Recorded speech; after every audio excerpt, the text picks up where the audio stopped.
Olá, tá começando o 74º episódio do Área de Trabalho da Gigahertz, patrocinado nessa semana pela ExpressVPN.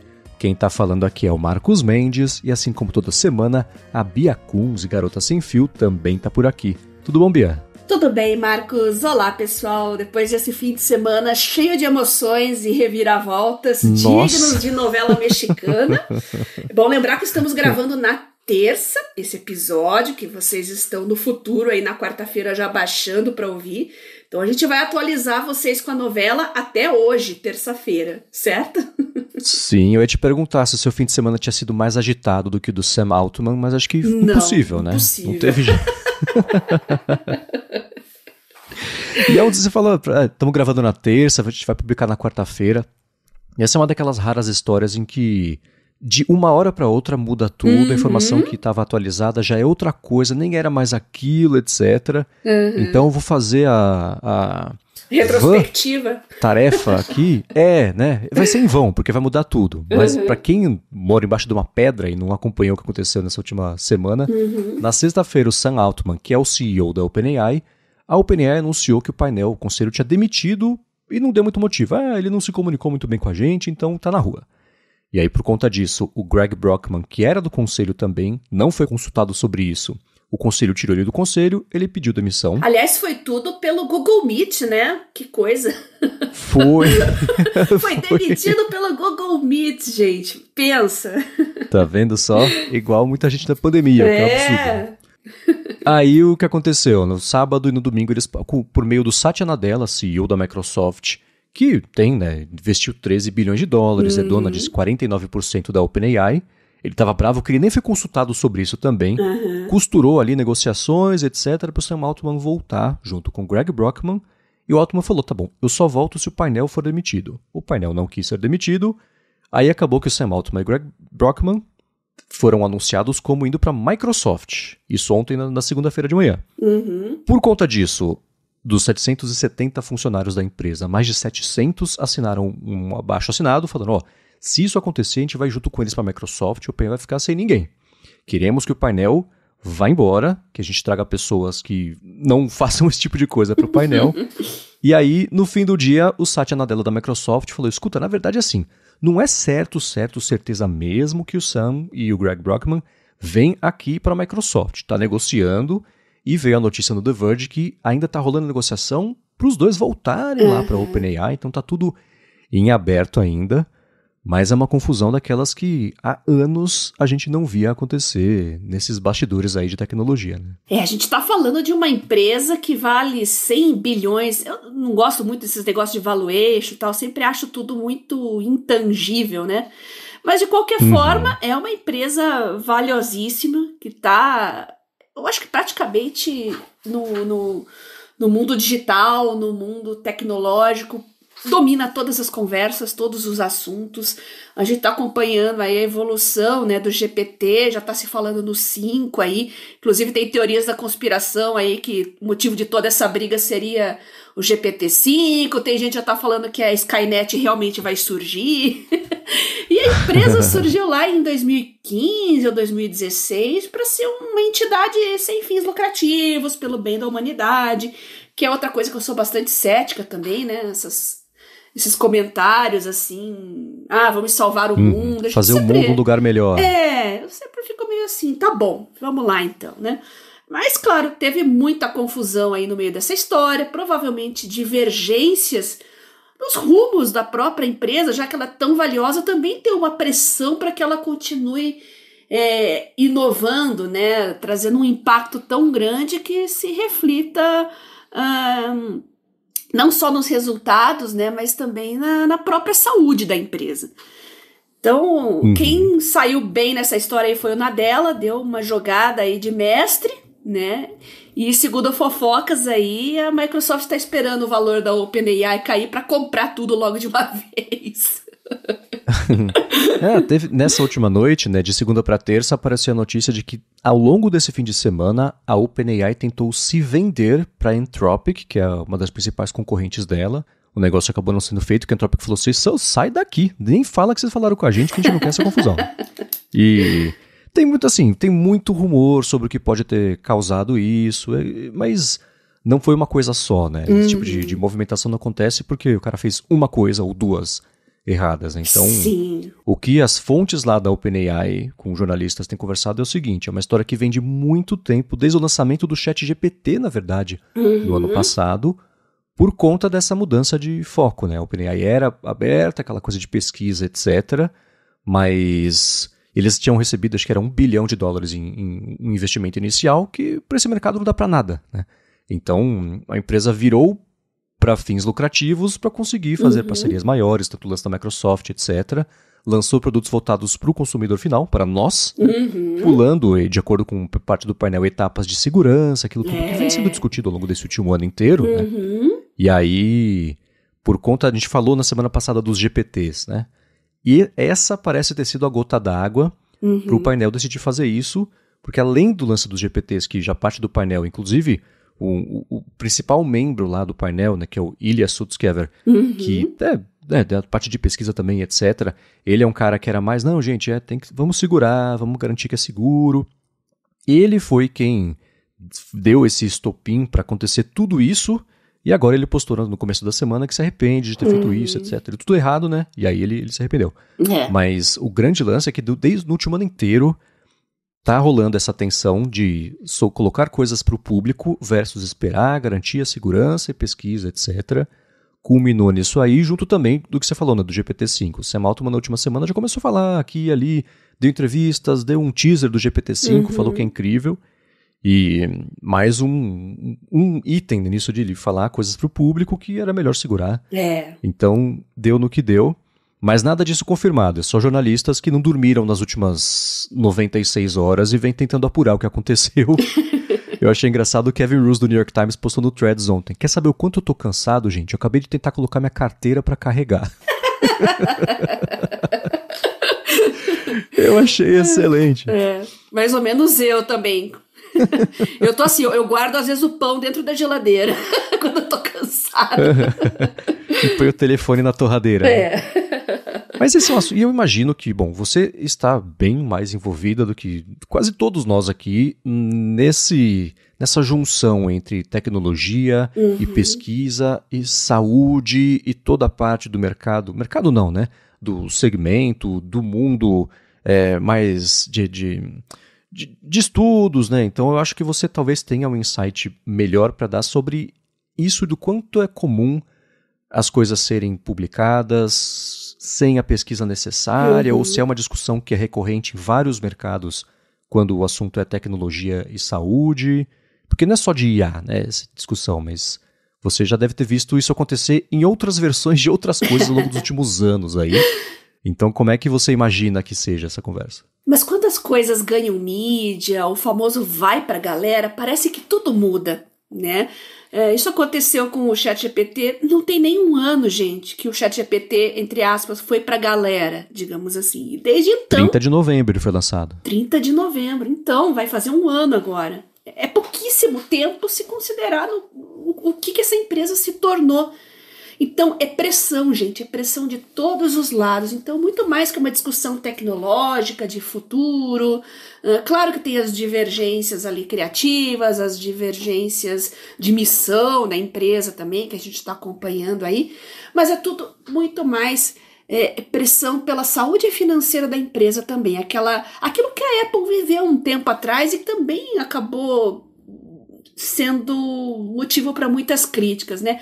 Apple, qual será o próximo novo grande lançamento da Apple? Aquela expectativa excessiva em cima de tudo que a empresa faz. Então é isso que está acontecendo com a OpenAI, e é claro que cabeças diferentes, né, pensam diferentes, têm visões de mundo diferentes e acabam tendo todas essas divergências e a maior prova de tudo isso que eu falei é o quanto as manchetes repercutiram toda essa dança das cadeiras, né? Isso já mostra mais do que ninguém que o mundo está de olho nessa empresa, então a pressão realmente é altíssima.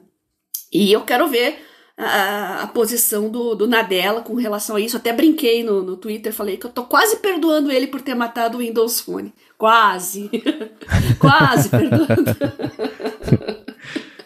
E uma coisa que eu achei até o Casey Newton, jornalista das antigas de tecnologia, aí ele tem uma newsletter que é Platformer, que cada dia ele aborda um tema diferente, e na de ontem ele falou uma coisa interessante, né? Esse modelo de você ter um painel ou uma empresa que é sem fins lucrativos, comandando a direção de que seja uma divisão, uma subsidiária com fins lucrativos, não é uma novidade. A Mozilla tem a Mozilla Foundation, que controla, a Foundation ela é sem fins lucrativos, que controla a Mozilla Corporation, que é com fins lucrativos.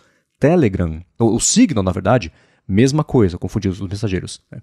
A diferença é que esse painel pareceu ser um pouco mais mirim na forma como lidar isso publicamente, o que era para anunciar publicamente, então faltou mais esse preparo, não sei se é experiência, não sei se é maturidade, mas foi estabanado a forma como eles fizeram isso, porque esse tipo de discussão acontece em toda empresa, né? É difícil ela acontecer com essa lavação de roupa suja tão em público assim, e nas poucas vezes que a OpenAI falou alguma coisa, foi um sanduíche de nada, e só piorou a situação, né?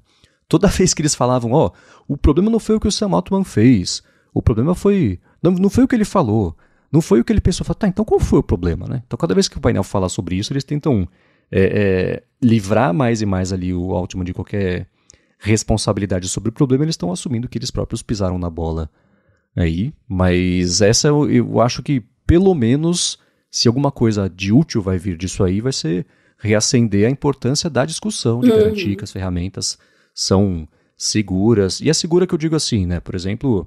Lá no começo, o ChatGPT ensinava a fazer bomba, coquetel molotov, gás sarin, sei lá, essas coisas que não devia. E a defesa, mas se a pessoa pesquisar no Google, ela também consegue. Tá, mas tem uma diferença de escala de acesso, de facilidade de chegar na informação. Então são essas coisinhas, né? São essas coisas que vêm incomodando aí a galera que é mais voltada para esse mundo acadêmico e de pesquisa, de segurança para depois lançar, versus a pressa de lançar logo para faturar logo e ir para a próxima coisa, depois para a próxima coisa, cada vez maior em escala. Então, de novo, tudo isso em cima de, não digo especulações, porque são jornalistas em quem eu confio que foram apurando essa história toda, mas confirmado mesmo por parte da OpenAI, não tem muita coisa.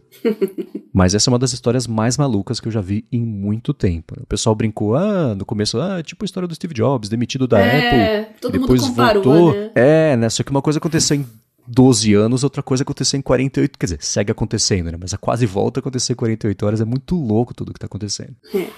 Vamos combinar que tudo isso acontece o tempo todo no mundo corporativo, né? Mas a gente está falando de OpenAI, então tudo tem uma dimensão gigantesca, então chama a atenção de todo mundo e os olhos se voltam todos para essa história e a gente vai continuar acompanhando, que eu realmente estou curiosa com o desfecho dessa história, que não acabou ainda. Não, tá bem, parece que tá longe de acabar e, pelo menos assim, na parte de estrutura da empresa, tudo segue funcionando. No fim de semana eu recebi um e-mail do suporte, um e-mail proativo de alguém do suporte, que eu tinha falado sobre um bug, vi falando com essa pessoa ao longo da semana passada, e aí no sábado ou no domingo, não lembro mais, chegou um e-mail, escuta, só pra garantir, você viu isso aqui? Tá beleza? Como é que tá? Eu falei, cara, você tá conseguindo se concentrar no fim de semana em meio a tudo isso que tá acontecendo? Eu não conseguiria me concentrar pra passar um café. Ele quer segurar o emprego dele, as danças das cadeiras aí, falou, não, deixa eu garantir o meu aqui, mostrar que eu sou importante, que eu sou eficiente. Nossa, inacreditável, exemplo de concentração e de força de vontade ali. Mas nesse momento é isso que tá rolando, a gente pode trazer aqui, mas assim, da parte de ferramenta, o que seria ruim, né? Seria a ruína, na verdade, da empresa seria mesmo se essas, quase 90% da empresa pedisse demissão para ir lá para a divisão para essa nova OpenAI dentro da Microsoft. Mas enquanto isso não acontece, a OpenAI segue com excelentes produtos e perspectivas do que vai vir por aí. Eu acho que é inevitável acontecer o que, né, se 700 dos 770 funcionários, né, então 90% da empresa fala, vou embora se vocês não forem embora, vocês já demitiram o presidente, demitiram o CEO, e todos querem que vocês fiquem sustentável, né? Como é que você resolve uma situação dessa de tipo, não, o CEO pode ficar fora mesmo, essas 700 pessoas que estão insatisfeitas podem seguir insatisfeitas ou podem ir embora, o que sobrar a gente trabalha. Não dá, né? Então o único caminho pra frente aí que eu acho é isso mesmo. O conselho vai acabar indo embora, o Sam Altman e o Greg Brockman voltam pra empresa, formam um novo conselho, incluindo com alguém da Microsoft representando ali, né? Porque a Microsoft certamente vai querer ter um lugar na mesa agora, porque ele é dono de metade da empresa, e ficou sabendo disso publicamente junto da gente, né? Não é o melhor jeito de você lidar com isso. Verdade. Então o caminho deve ser esse, mas até lá ainda vai ter muita pipoca, né?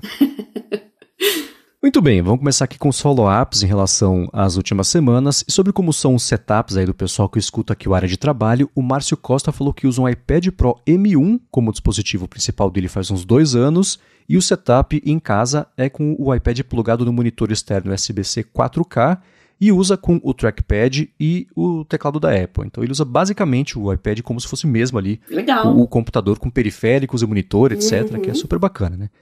Ele falou que usa essencialmente para estudos, então Liquid Text, olha aí, Bia. Mapas mentais, PDFs, Pages, leitura e revisão para anotações também em PDFs, e apps de escritório tipo o pacote Office, muita revisão de PPTs, Word, edição mais simples sem grandes formatações complexas, né? Consulta de Excel, Web, Gira também, Wiki. E ele falou que esse setup atende muito bem ele perfeitamente, é muito rápido, a bateria dura muito e com 5G ele falou que consegue trabalhar em qualquer lugar. Fato é que muitas coisas se acaba fazendo diferente do que faria num desktop, principalmente ações mais massivas, né, relacionadas a arquivos, etc., mas no geral atende bem e reduz a preocupação dele de manutenção. Nossa, é muito parecido com o meu perfil. Legal, Márcio, adorei ver como é que você usa seu iPad Pro M1, bacana, e os aplicativos muito bons também. Liquid Text já elogiei pra caramba também. E o que ele fala aí com relação à manutenção, realmente você não quer ficar se preocupando com isso. Quando você tem muita coisa para processar, para redigir, para revisar, para produzir, você realmente não quer se preocupar com manutenção. Então o setup dele está perfeito. E isso que ele comentou, né? Fato é que muitas coisas você acaba fazendo diferente do que faria no desktop. É uma coisa que, quando eu tentei trabalhar no iPad, foi por uns bons 2 anos, talvez. Foi exatamente assim, né? Até eu concluir que não era para fazer do jeito que eu conhecia, mas de um outro jeito para chegar no mesmo resultado. Falei, tá. Aí entendi esse lance de trabalhar no tablet, não no computador. Tudo bem que ao longo desse tempo, né, que acho que foi 2016, 17, 17, não sei, a plataforma evoluiu bastante, né? A Apple parou de tentar fazer o iPad ser só um iPad, deixou ele um pouco mais próximo de como seria trabalhar no desktop, até o suporte a mouse, que não tinha naquela época, e etc. Então ela própria vem ajudando aí, mas ainda com essa divisão conceitual, que eu acho meio burra, né? Não, quem mexe no iPad vai fazer de um jeito, não vai ter janelas do jeito que as pessoas querem, não vai ter um monte de coisa, vai ter do nosso outro jeito aqui. Acho que isso atrapalha um pouquinho, mas tá aí, o Márcio Costa mostrando que rola sim de trabalhar desse jeito, e é só não ser tão engessado talvez quanto eu, que dá pra chegar no mesmo resultado sim. Perfeito. E a gente recebeu uma dica, Bia, a gente falou sobre o Kindle são os assuntos permanentes aqui do Área de Trabalho. O R. Teodoro mandou um link pra gente do Kindle Scribe, que lá fora, talvez por conta da Black Friday, estava por $240, e não os 340 que geralmente ele custa, mas até publicar a gravação aqui hoje já esgotou. A boa notícia é que está chegando a Black Friday, então certamente vai ter promoção desse tipo de coisa. Vale ficar de olho, né? Lembrando que a Black Friday lá é uma Black Friday bem robusta, então tá tendo muita promoção. Recebi muitos links aí de, inclusive, acessórios. E uma coisa que eu vi muito no Twitter o pessoal falando é que com esses apagões de energia aí, o pessoal de São Paulo, no Rio, o Sudeste e o Centro-Oeste em geral, né? O pessoal tá comprando muito power bank, viu? Agora tem aqueles power banks de 30.000 miliamperes, né? Aqueles bem robustos, porque é para segurar 8, 10, 12, às vezes até 24 horas sem energia. Então, o mundo não pode parar, o trabalho não pode parar. Então, é bom garantir não só um, mas alguns power banks também, viu? Né? Agora, sobre Black Friday, deixa eu dar uma dica aqui pro pessoal, o seguinte, né? Lá no Órbita, do Manual do Usuário do Guedin, que participou aqui faz uns meses do Área de Trabalho, ele fez... O Órbita, para quem não se lembra, ou talvez não tenha escutado o episódio, é basicamente não é exatamente um fórum, mas sim uma central de discussões com temas que as pessoas trazem e comentam ali. É super interessante, super legal, vale conhecer, mas um dos posts que estão rolando lá é um post colaborativo grandão ali de oferta só da Black Friday, então vai ter muita oferta postada por lá. Vale passar aqui na descrição, pegar o link e ou acompanhar, ou principalmente contribuir também com o que vocês encontrarem aí de Black Friday, que já tem coisa bacana. Legal.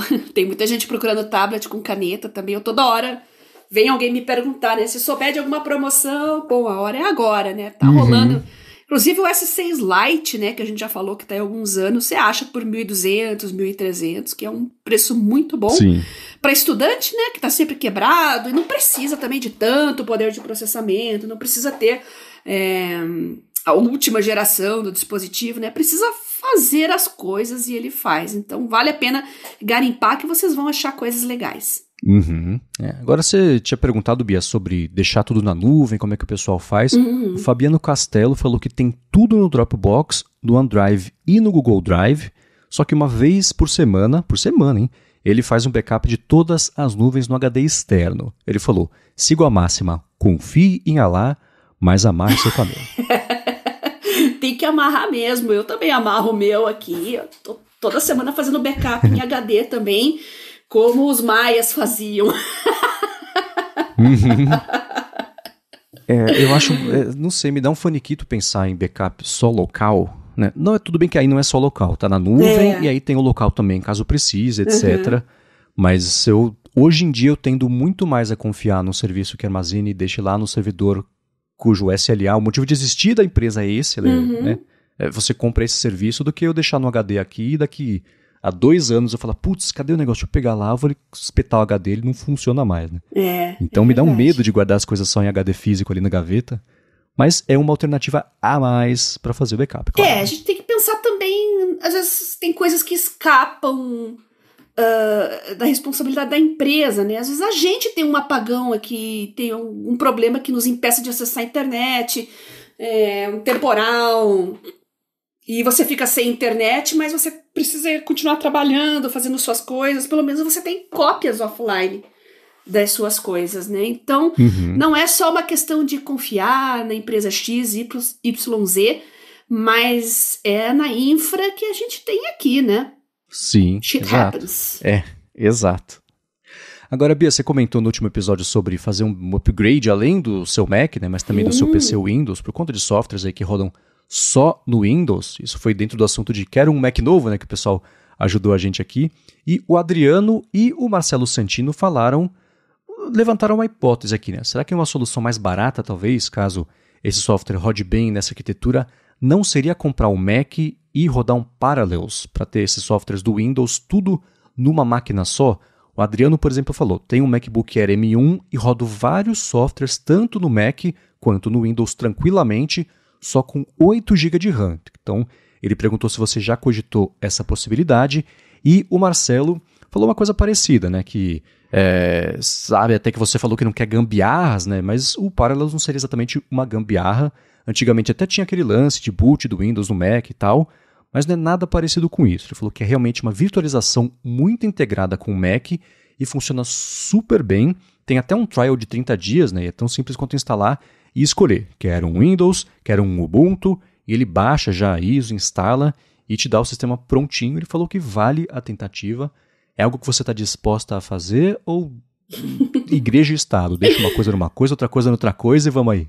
Pensei nisso sim, e o motivo de eu não ter adotado vai surpreender vocês, né? Na verdade, em 2017, já comecei a mexer com um pouquinho de programação, algumas coisas na universidade lá, e eu acabei comprando um notebook Windows, que tá dual boot com o Windows e com o Linux, o Mint também.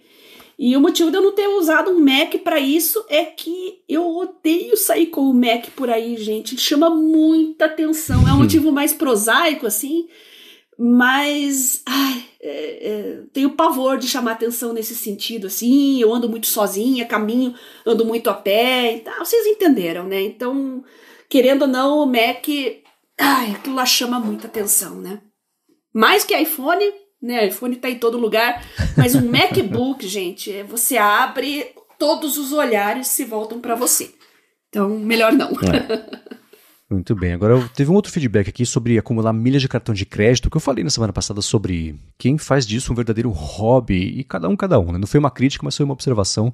Eu quero falar um feedback sobre isso, mas antes eu vou tirar um minuto do episódio para agradecer a ExpressVPN, que está mais uma vez patrocinando o Área de Trabalho e oferecendo um jeito de você pagar 12 meses e ter 16 meses de acesso a uma VPN segura e rápida. Ainda por cima, ExpressVPN é o seguinte, se você se conecta a Wi-Fi públicos, tipo aeroporto, shopping, o hotel, o da praça aí da sua rua. O que acontece é que seus dados podem ser coletados, o site que você acessa, por quanto tempo, aplicativos, servidores, streamings, conteúdos, isso pode ser coletado para depois ter vários destinos, né? Um deles, por exemplo, instituto de pesquisa, pode até ser uma coisa mais idônea, mas ainda assim não é legal ter esses dados coletados, e é aí que entra a ExpressVPN. Se você se conectar por meio dela, quando você for usar algum Wi-Fi de graça, os seus dados passam a ser criptografados, nem quem está oferecendo a conexão consegue ver o que está acontecendo com ela, o que aí sim é o jeito seguro de navegar. E uma outra coisa bacana é a seguinte, né?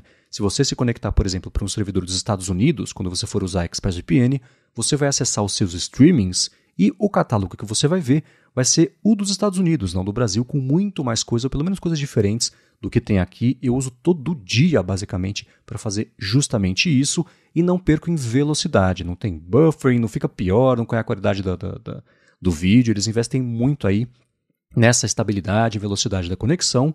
E para conhecer melhor e ver como é fácil colocar a ExpressVPN no telefone, no tablet, no computador, no roteador direto da sua casa, se você quiser para tudo passar já a ser roteado aí pelo jeito mais seguro do ExpressVPN, ou então até na sua TV, dependendo do modelo, faz o seguinte, vai em expressvpn.com/adtrabalho, tem link aqui na descrição do episódio, que por meio desse link, primeiro, você vai ter 30 dias de graça para experimentar a ExpressVPN, e aí sim, para assinar o plano anual, são 3 meses a mais. Então, o primeiro mês de graça, paga pelos 12, depois tem mais 3 de graça no final, 16 meses pagando 12 por meio de expressvpn.com/adtrabalho, tem link na descrição do episódio. Só viajar no fim do ano, por exemplo, vai ter que depender de Wi-Fi público, é bom garantir a sua segurança. Mas de uma vez, expressvpn.com/adtrabalho. Obrigado, ExpressVPN, pelo patrocínio de mais esse episódio aqui do podcast e pelo apoio a toda Gigahertz. Aproveitem essa oportunidade, preços muito bons, agora tem férias chegando aí. Agradeço muito ao pessoal da ExpressVPN por proteger os ouvintes do área de trabalho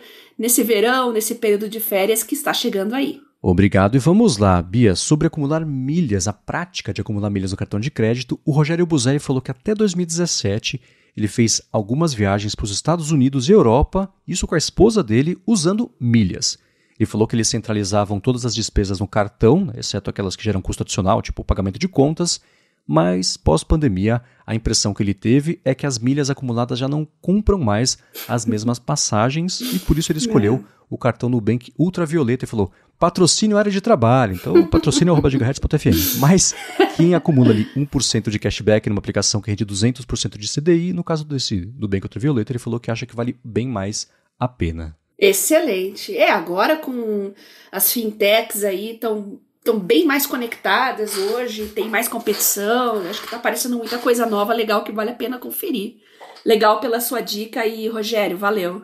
Valeu. E sobre apps de anotações, Bia, o seu assunto favorito, que eu sei, o Jonatas Costa falou que ele, assim como você e bastante gente aqui que escuta o podcast, ele também renovou o Evernote pelo Google Play por R$80. Ele usa o Evernote desde 2011. Ó, tá concorrendo com você, hein, Bia? Ó, das antigas. Começou com ele...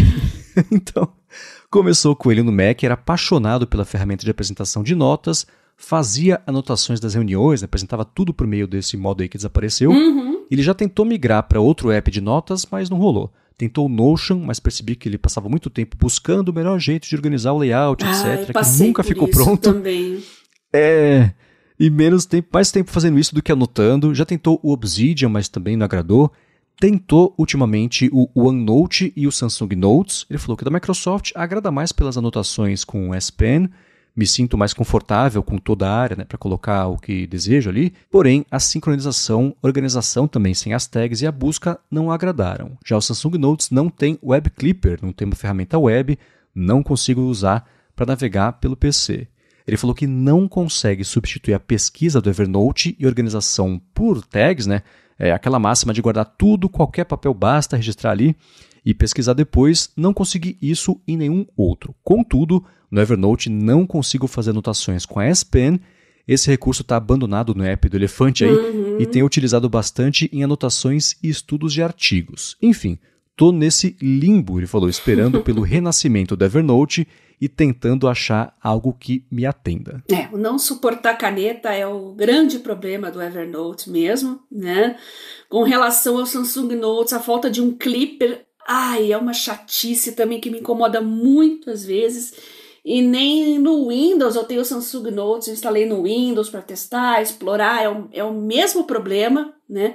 Então, quando eu tô ali no desespero, eu pego uma página, alguma coisa, imprimo, entre aspas, em PDF, né? Uma medida ultra desesperada, jogo o PDF lá dentro do Samsung Notes, porque não tem outra solução, infelizmente, né?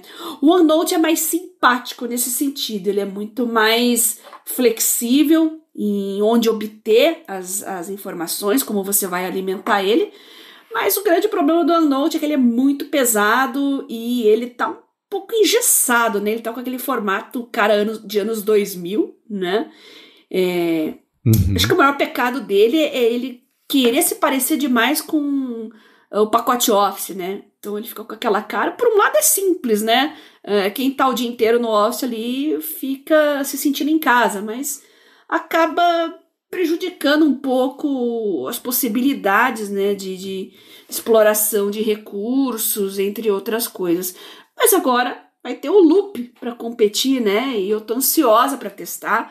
A gente já vai falar dele daqui a pouquinho, porque a gente já comentou em episódios anteriores. Eu não consegui entrar no beta, por algum motivo me bloquearam, mas eu acho que por causa do corporativo lá, não me deixou participar de nenhum beta, mas enfim, eu espero que agora eu possa testar e fazer uma comparação mais completa para vocês.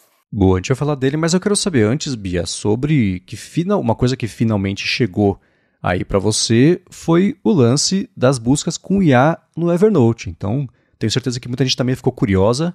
Diga lá como é que foi. Inclusive mobile, né? Eu descobri por acidente isso aí essa semana, mexendo ali. Mas, olha, ainda tá meio capenga, viu? Eu acho que tá muito beta, mas ou eu não tô sabendo usar. Eu quero explorar melhor isso, né? Eu mandei uns prints pro Marcos, aí eu tava procurando.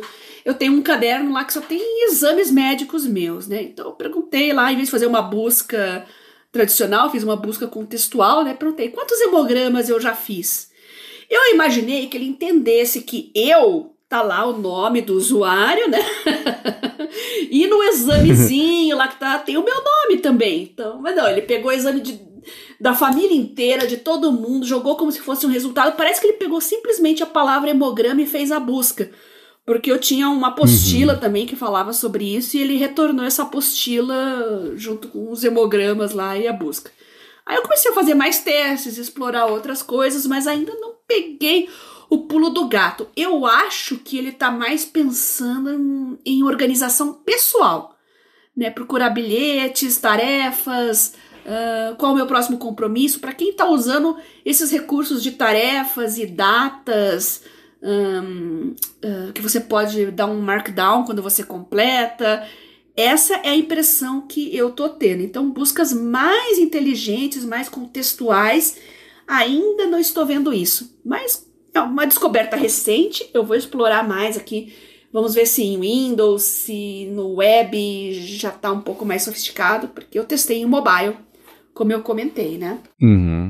Essa pesquisa, é interessante pensar que essa pesquisa que eles estão querendo oferecer é uma coisa que já dá para fazer hoje com o ChatGPT Plus, lá, com esses GPTs customizados, né? Porque se você exportar, basicamente, eu não sei onde bateria nos limites, né? Acho que no seu caso, Bia, que tem um caminhão de coisas, talvez batesse os limites de importação do ChatGPT, parte de tokens, né? Do quanto de material dá para colocar extra ali versus o que está treinado, mas se você pegar os seus cadernos, exportar os textos, subir lá na ferramenta de fazer upload de arquivos complementares de um GPT e quiser depois conversar com o ChatGPT para entender, né, fazer essa mesma coisa lá, talvez funcionasse até melhor então do que essa ferramenta aí que o Evernote está fazendo. O que é compreensível, né? A mesma coisa que o pessoal fala sobre a Apple, os apps nativos da Apple serem piores do que os tipo de calendário que só vive disso. Né? Evernote vive de um monte de coisa e está fazendo IA. A OpenAI vive de IA, né? E está deixando modular para você fazer muitas coisas por lá. Então, ela deve fazer um trabalho melhor mesmo que o Evernote, que está começando agora com isso, porque ele foi comprado por uma empresa que é mais especializada em IA. Mas ainda assim é uma ferramenta que começou a ser desenvolvida agora, né? Então, acho que talvez seja um jeito. Vale alguém fazer esse teste, né? Quem tem bastante coisa no Evernote, exportar, subir lá, quem tem o ChatGPT Plus que acho que está pausado até agora. Outra coisa que levou lá o Sam Altman a ser demitido, né? Que não dá para fazer contas novas por enquanto. Quem quiser fazer esse teste, faz e manda pra gente, que eu fico bem curioso para saber como é que vai ser o desempenho aí. Eu poderia fazer o teste, mas eu não tenho muita coisa no Evernote. Acho que não ia ser um teste muito aprofundado, mas vale a pena dar uma olhada. Então, quem tem, conta pra gente, manda pra mim tudo por print, mostra como é que foi sua experiência, o que vocês procuraram, que tipos de arquivo vocês estão usando nessas buscas.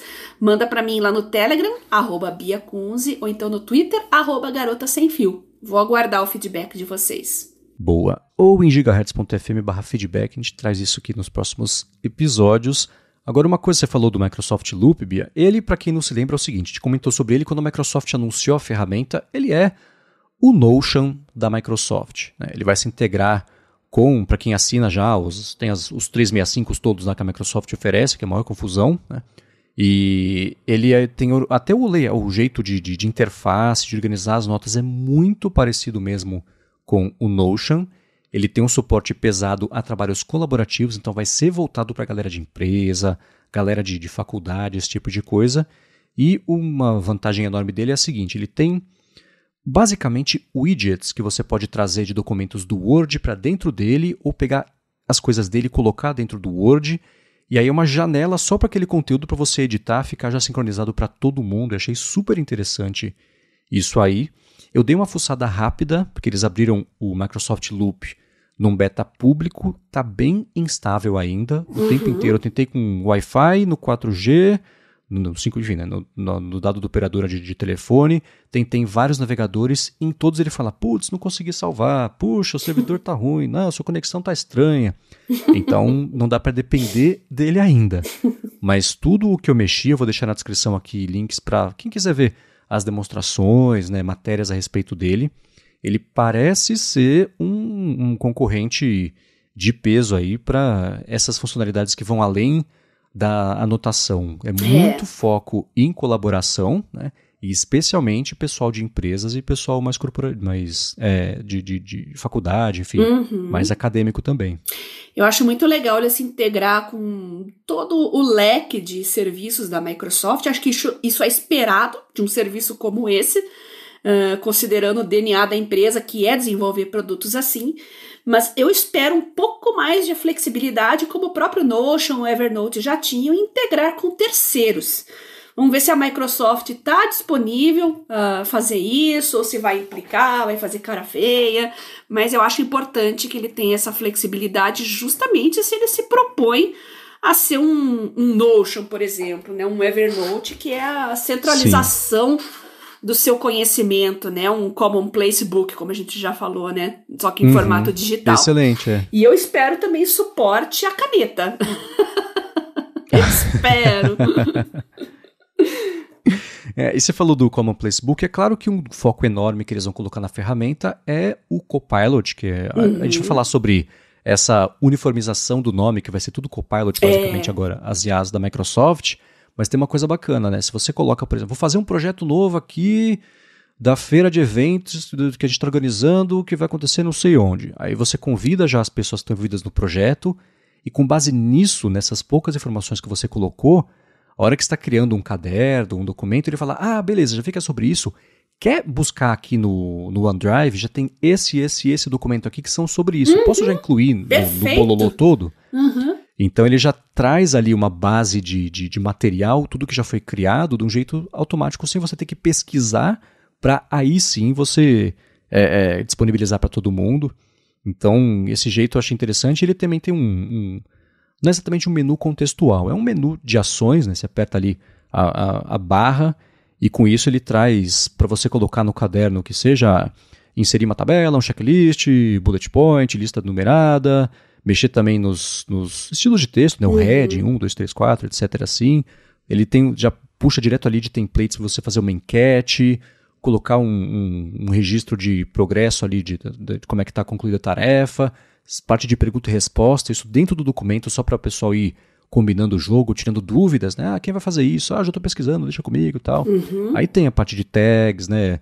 Você deixar comentários para as pessoas, mas o mais poderoso disso tudo me parece ser justamente essa integração com o que eu vou chamar de legado aqui, o pacote Office, de você pegar uma parte de um documento lá do Word, só esse pedacinho ficar dentro dele, e se você mudar esse pedacinho dentro dele, você muda também lá no Word, fica tudo integrado, ao invés de você ter informações duplicadas, o que é um pesadelo para quem está mexendo com muitos documentos, muita gente mexendo ao mesmo tempo. Então você ter uma fonte de verdade do que é um documento especialmente colaborativo, acho que é arriscado, né? Mas também eu acho mais excelente do que arriscado. Essa integração não está muito redonda ainda, né? Eu tô vendo aqui o Microsoft Edge, eu tô vendo, olhando para o Windows aqui na minha frente, ele já mudou os íconezinhos, né? Tá copilotando tudo aqui agora. Ele já falou, eu sou o Bing, seu copiloto da plataforma AI para a web. Então ele já tá mudando os ícones, a identidade visual, uma expectativa para o próximo Windows, até teve uma atualização grande nessa semana com relação a isso no Windows, mas ainda não tá muito redondo, não. Eu tô preparando uma apresentação de uns antibióticos de última geração, preciso fazer uma apresentação e eu lembrei que eu tenho alguns materiais de uns 5, 6 anos atrás sobre resistência microbiana, antibiograma genético. Eu falei, mas eu tava com preguiça de procurar pasta por pasta, né? Então eu fiz uma busca no Bing mesmo, porque daí ele ia procurar no OneDrive, em todos os lugares, mas ele ainda não achou as palavras corretas, ele não procurou o conteúdo dentro dos slides pelas palavras que eu queria. Eu consegui achar tudo pelo título da apresentação em si, os títulos dos arquivos, aí ele achou rapidinho. Então tá faltando mergulhar mais a fundo, mas eu acho que é algo que realmente não tá no tempo ainda.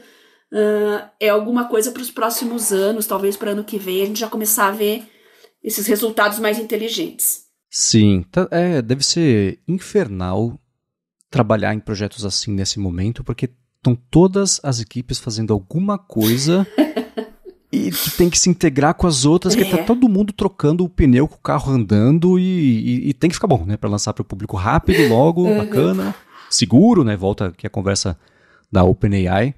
Então, a Microsoft me parece que está mais implementando tudo isso com mais robustez. Né? A gente vai falar já do lance do copiloto mesmo, mas e não só colocando essas partes inteligentes no que ela já tem, mas fazendo produtos com base nisso que se integrem com o resto.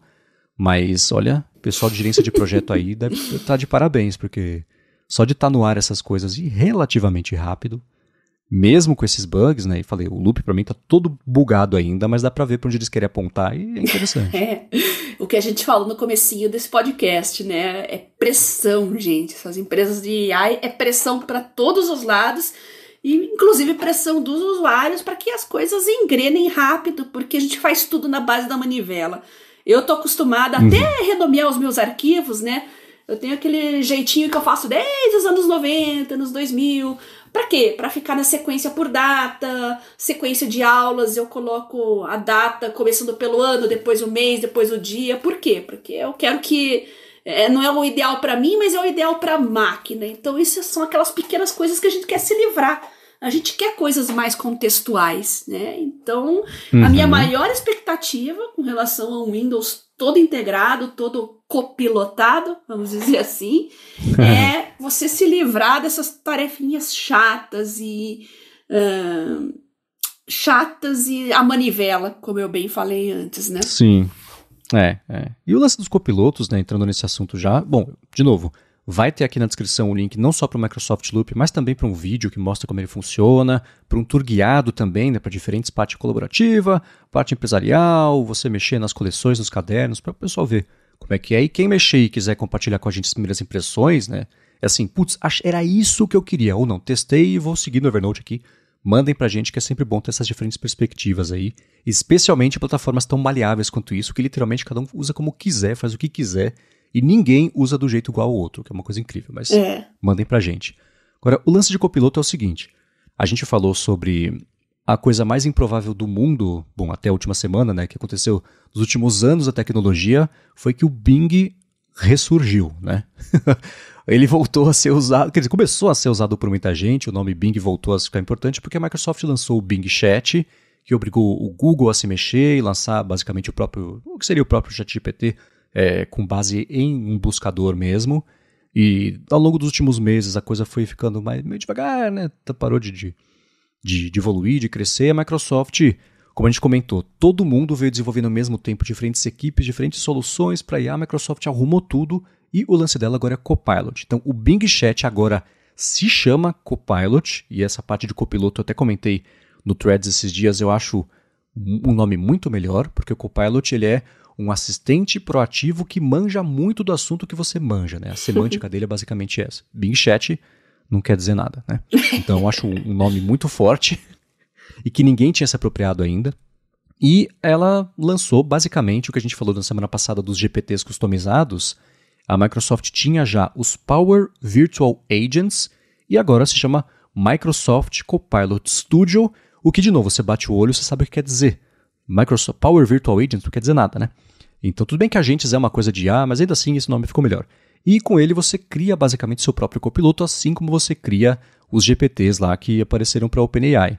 A parte ruim disso é que eu falei, legal, vou testar, né? A Microsoft falou, não, você não vai testar, porque é só para quem tem contas corporativas ou de escola, faculdade, conseguem fazer o login nessa parte aí dessas coisas de IA da Microsoft.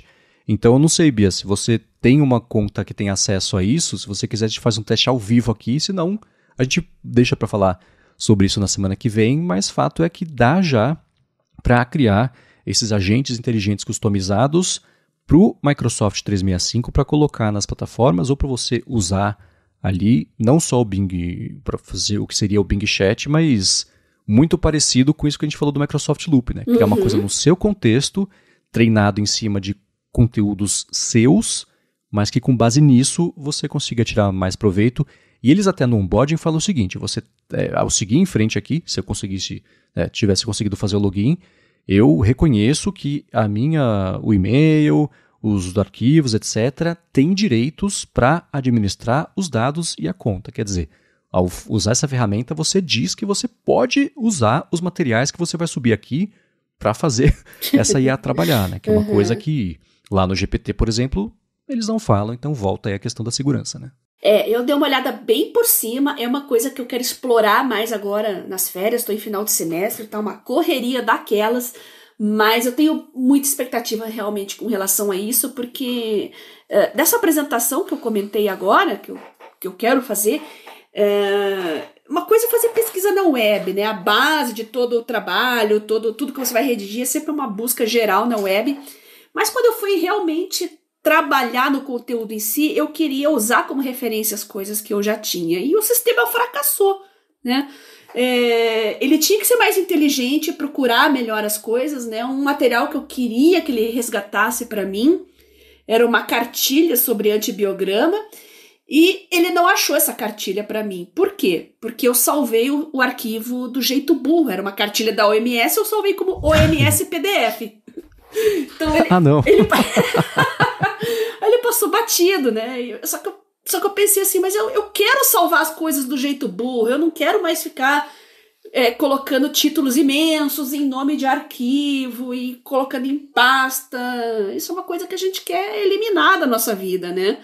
Então ele não está pronto nesse sentido ainda, e o que eu mais espero realmente são buscas contextuais e inteligentes dentro do meu acervo, dentro do meu repertório, porque eu gosto muito de resgatar as coisas que eu salvo. Esse é um dos motivos de eu continuar com o Evernote até hoje, porque a busca dele realmente acha tudo, acha qualquer coisa que eu escrevo à mão, nota de rodapé, ele sugere sempre várias coisas para mim, às vezes tem a busca na web que ele faz junto com o Evernote, é uma coisa fantástica. E eu tenho muita expectativa com relação a isso no Copilot também. Boa. Agora, para a gente encerrar aqui o episódio, Bia, eu vou trazer duas perguntas. Uma delas é bem direcionada para você, que poderia ser, já foi, na verdade, um assunto de episódio inteiro aqui. A gente pode fazer uma atualização, ou você pode falar por 5 minutos ou por 40, o que você quiser sobre isso, porque eu acho muito interessante. Listas. O Douglas pediu para você tinha comentado sobre a questão de listas, né, criação de listas, etc., faz um tempinho, e ele falou, por favor, comente sobre listas, porque eu fiquei com a pulga atrás da orelha. Então, nos deixe mais inteligentes sobre a forma de fazer, administrar, usar e tirar proveito de listas. Eu só fiquei na dúvida, porque como ele me mandou pelo Twitter, eu não sabia se ele estava falando de listas do dia a dia ou se as listas eram as listas do Twitter. Então, se for listas do Twitter, Douglas, vamos lá. Listas do Twitter é basicamente categorias que você cria para colocar as pessoas que você segue. Por que eu gosto tanto das listas do Twitter? Porque o próprio Twitter, o X, né? Me desculpe, mas eu vou continuar chamando de Twitter. Ele continua valorizando aquela página inicial, ou então a sua timeline seca, né? O algoritmo trabalha aí, o algoritmo esquece da existência das listas. Então, sempre que você acessar, vai estar ali tudo em ordem cronológica, ele não vai pular ninguém, não vai sugerir gente que você não segue. Então, eu praticamente, quando eu sigo alguém novo, eu já coloco dentro de alguma lista para ficar categorizado. E quando eu quero ver coisas de tecnologia, eu acesso a listas de tecnologia. Quando eu preciso ver coisas de genética, de imunologia, tenho listas específicas de cientistas e pesquisadores sobre isso, gente que produz muito conteúdo, que vale a pena acompanhar, e não corro o risco de aparecer alguma cantora pop na minha timeline a qualquer momento. Mas se for listas do Twitter, listas do X, é isso. Agora, com relação a listas tradicionais, o meu aplicativo de uso continua sendo o Todoist. Ele é fabuloso. E eu uso um método meio híbrido, que eu estou usando também um plannerzinho de papel, que é uma maneira de, quando eu não quero distrações, eu deixo o telefone meio longe, eu fico mais focada, assim, eu coloco no papel mesmo. E é uma maneira também de descansar um pouco a vista, né? Eu estou com exatamente 1, 2, 3 telas na minha frente nesse momento. Então tem dias que eu quero só sentar e trabalhar com mais calma, escrever com uma caneta, num papel, como a gente falou na semana passada, né, da síndrome do pensamento acelerado. Esse método analógico ajuda a desacelerar um pouco o meu pensamento. Então, quando eu preciso estudar com calma um determinado assunto, eu pego geralmente só o tablet, que tem as minhas anotações, tem os PDFs ali, e papel e caneta, e eu começo a escrever. Leio com calma, puxo seta, não faço anotações lineares. Eu posso mostrar isso futuramente se vocês tiverem interesse, né? Porque isso ajuda demais a reter a informação. Você tem que associar as informações novas que você aprende com o conhecimento que você já tem. Então, por isso que eu gosto de ter o meu repertório, eu gosto de ter os meus arquivos com as minhas anotações. Então, se eu usar uma inteligência artificial para resgatar alguma coisa que eu já estudei, eu não quero na web, eu quero aquele PDF que eu mesma sublinhei, que eu mesma escrevi por cima. O gatilho de resgate de informações, né, associar o que você já sabe com coisas novas é muito mais eficiente. Então, tem lista no papel, tem caderno também, é uma mistura de digital com analógico que realmente me mantém nos trilhos e desacelera um pouco o meu pensamento, viu? Porque é verdade, essa história que muitas telas deixam você ansioso, isso é a mais completa verdade, tá, Douglas? E eu já te convido a me mandar um feedback de novo, pode ser pelo Telegram, pode ser pelo Twitter mesmo. O Twitter tem um problema, Marcos, tá meio complicado. Eu acho que eu deixei muita gente sem responder, porque de uma hora para outra algum post meu viraliza do nada, né? Não sei, são sempre os posts mais bestas, né?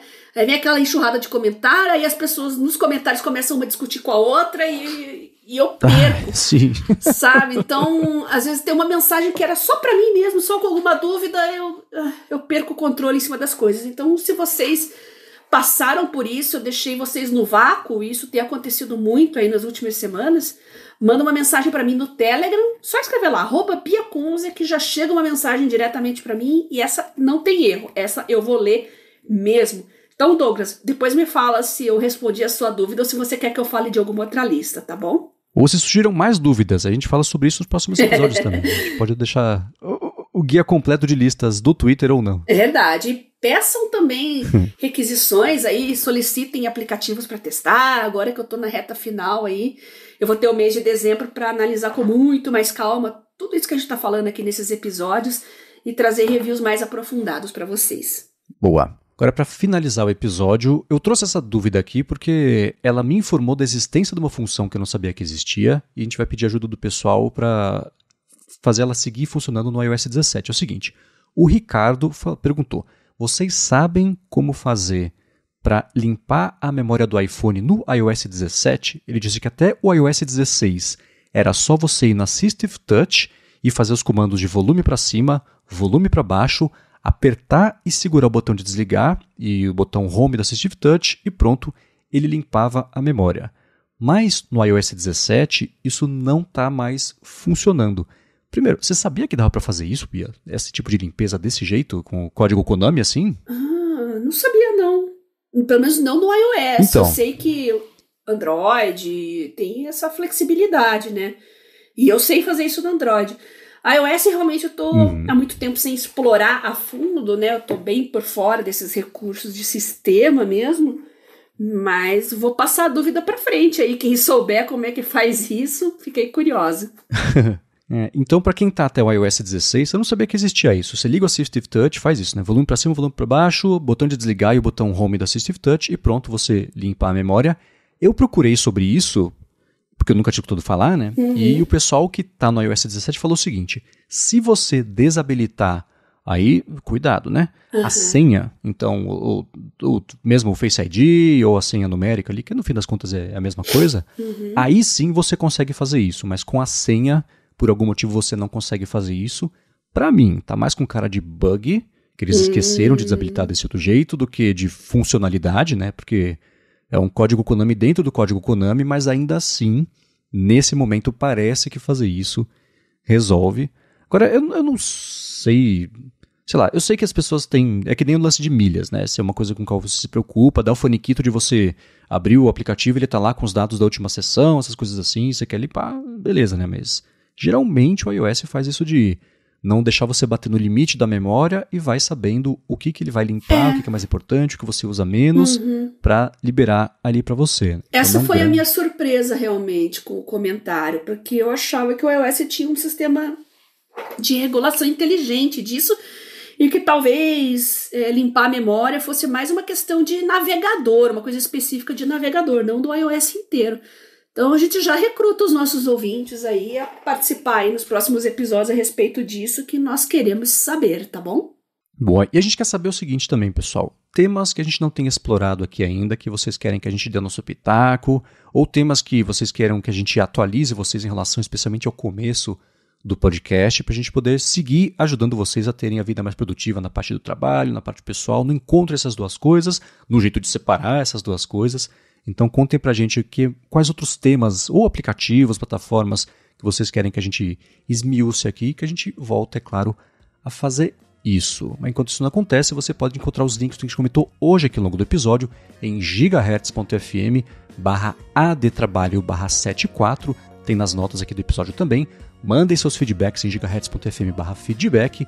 Quero agradecer a ExpressVPN pelo patrocínio do episódio de hoje, ao pessoal que deixa reviews, avaliações, recomendações também do podcast, e a você, Bia, por semana após semana nos ajudar a ter uma vida cada vez mais produtiva. Eu que agradeço você, Marcos, pelo convite para participar desse projeto, os nossos patrocinadores que viabilizam ele, e claro, os nossos ouvintes. Eu continuo esperando as sugestões de vocês, os prints, além de testarem tudo isso que a gente comentou hoje aqui, né? Tem Loop, tem IA no Evernote, enfim, a gente fica no aguardo.